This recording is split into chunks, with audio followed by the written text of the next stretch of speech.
Se sollevi sotto la sala.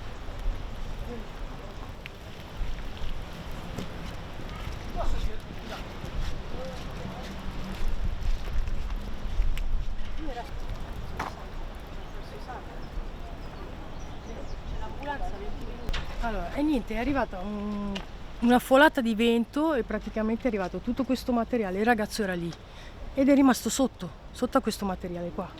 A un certo punto il papà è sceso giù per aiutarlo e tirarlo fuori da queste travi, da quello che gli è caduto addosso. E aveva tutto sangue in faccia, cioè pieno di sangue. Infatti c'è anche sangue là. Ti faccio vedere il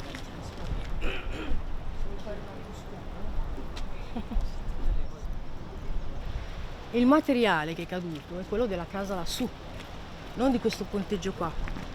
Cioè dell'ultimo piano. Esatto, esatto. La casa che stavano costruendo è caduto tutto il materiale. Questo è tutto il materiale della casa.